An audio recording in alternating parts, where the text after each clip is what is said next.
Бәріңе сәлем. Бүгін біз ПТС 2 физика 8-ші сыныпқа разбор жасайтын боламыз. 21-ші сұрақ.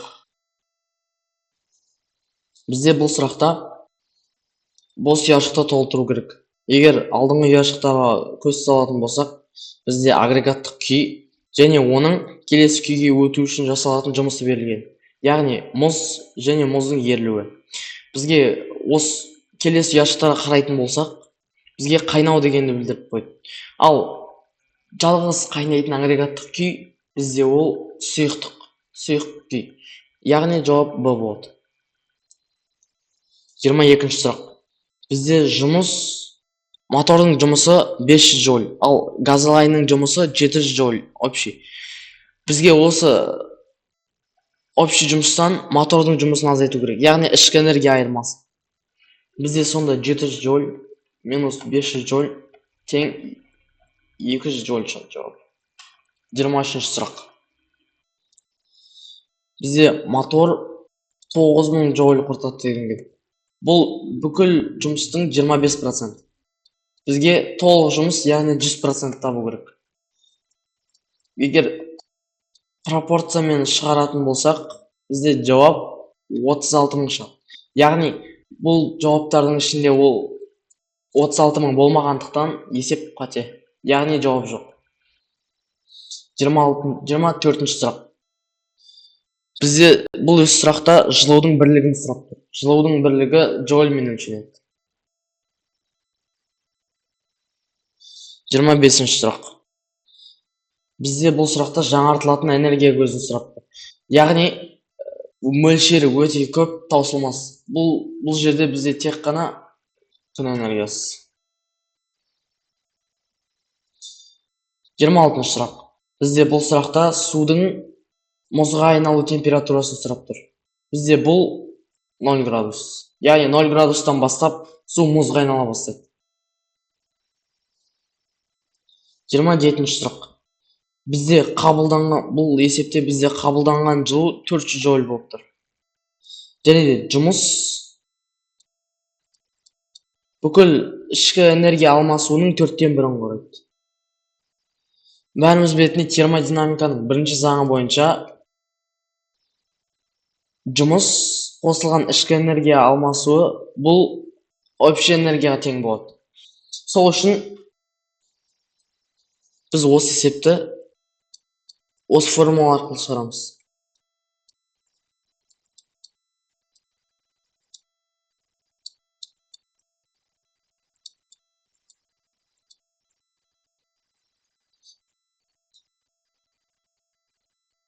Бізде дельта U белгісіз болғандықтан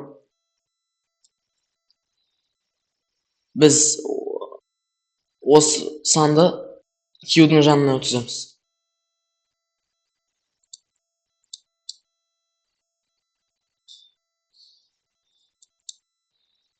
Сонда 400 көбейтілген 5 бөлінген 4 тең 320 джоуль. Жауап Б.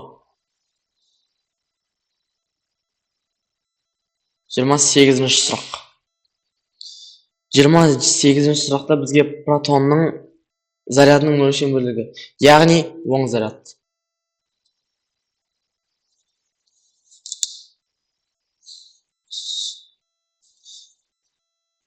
29-ші сұрақ. Бізде бұл сұрақта баланың шашы тараққа тартылады делінген.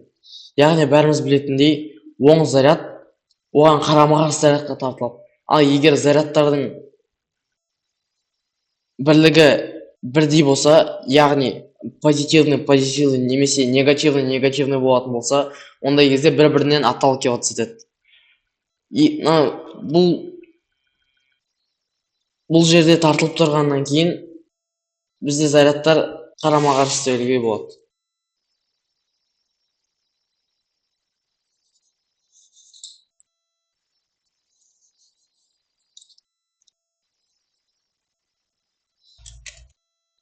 Алдыңғы сұрақта айтылғандай, бізде негативный заряд позитивный зарядқа тартылады. Оң заряд теріс зарядқа. Сол үшін бізде А заряд минус болғаннан кейін, Б заряд тартылып тұрғаннан кейін оны оң заряд деуге болады. Яғни позитив.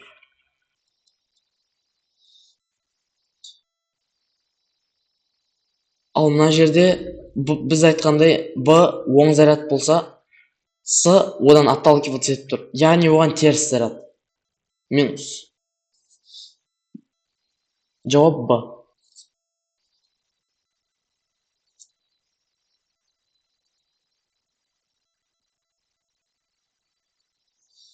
Бізде бұл сұрақта осы а, б, с мәселелерінің қайсысы негативный зарядталған деп сұраған.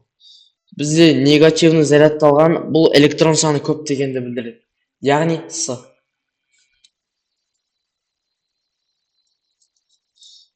Отыз екінші сұрақ. Бізде бұл сұрақта кулон күші берілген. Және кулон күшінде бізге зарядталып екі еселенген және дистанцияда екі еселенген деп берілген. И күш қанша есе өзгеріледі делінген. Егер осымен шығаратын болсақ,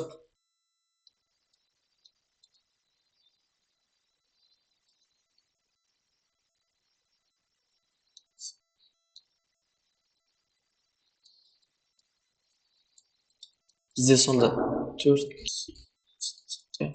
бөлінген 4 ар квадрат. 4 пен 4 қысқарады. Ешқандай өзгеріс болған жоқ. Сол үшін жауап с болады.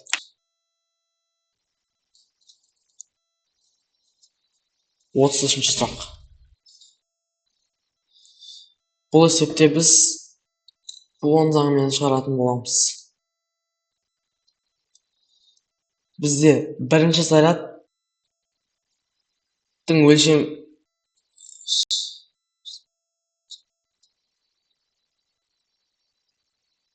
отыз үшінші сұрақ. Бізде бұл есепте екі зарядтың арасындағы кулон заңын тап деп тұр. Яғни кулон заңы бізде К Q1 Q2 бөлінген дистанцияның квадраты. Яғни К 20 көбейтілген 50 бөлінген 5-тің квадраты. Бізде К-ның орнына 9 көбейтілген 10-ның 9 дәрежесі көбейтілген 20 көбейтілген 50 бөлінген 25. Егер осы есепті шығаратын болсақ, бізде жауап 360 килонewton шығады. А.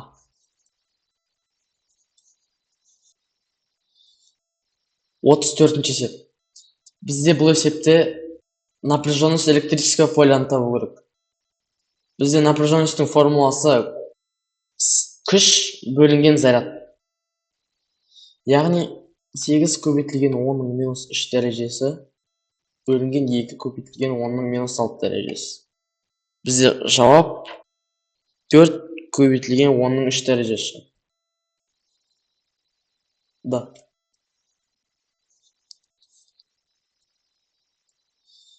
Отыз бесінші сұрақ. Бізде көріп тұрғанымызда екі заряд тұр. Бізде осы екі зарядтың полярностьін тап деп тұр. Яғни позитив немесе негатив. Бізде байқағанымыздай А заряды өрісті сыртқа шашып тұр. Ал Б заряды өзіне тартып тұр.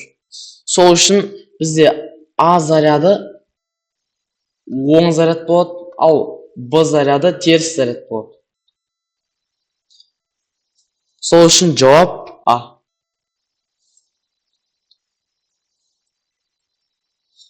36-шы сұрақ. Бізде 36-шы сұрақта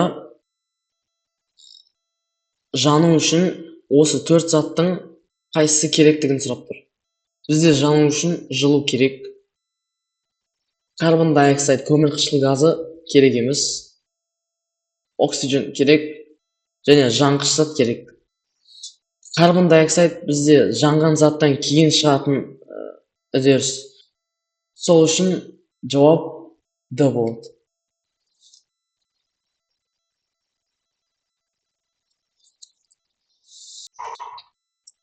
37-ші сұрақ.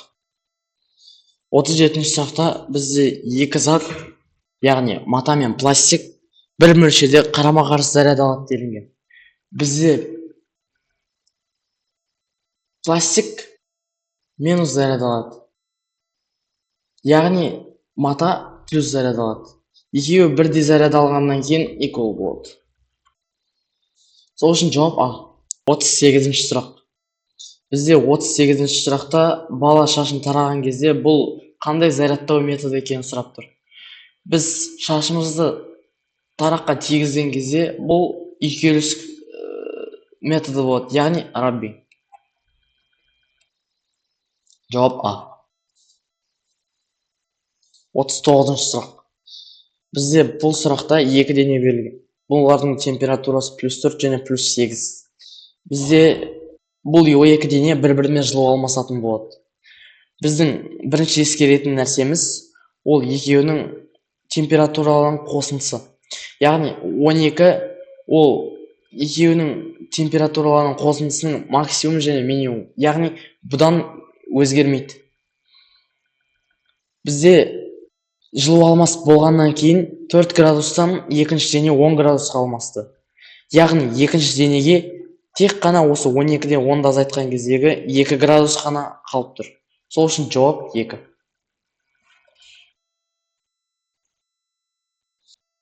Қырғыншы сұрақ. Бізде 40-ші сұрақта екі заряд берілген. Оның біріншісі екіншісінен 3 есе көптігі айтылған. Және осы кішірек зарядтың нешеге тең болатынын табу керек. Бізде бұл есепті Кулонның заңымен шығаратын боламыз. Бізде күш уже миллиньютон, 3 миллиньютон екен берілген. Және осы формула арқылы біз Q-дің неге тең болатынын табамыз.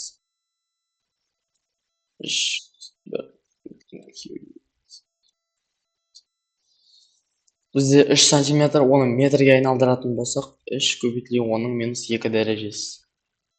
Тең. Бізде 0,03.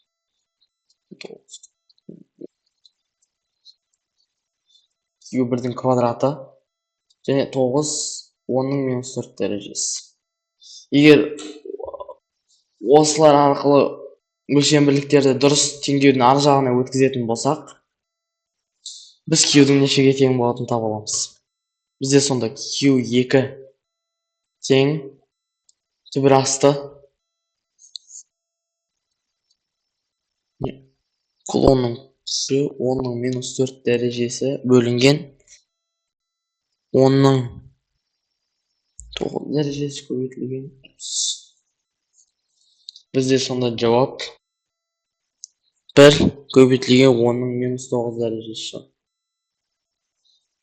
Яғни жауап С.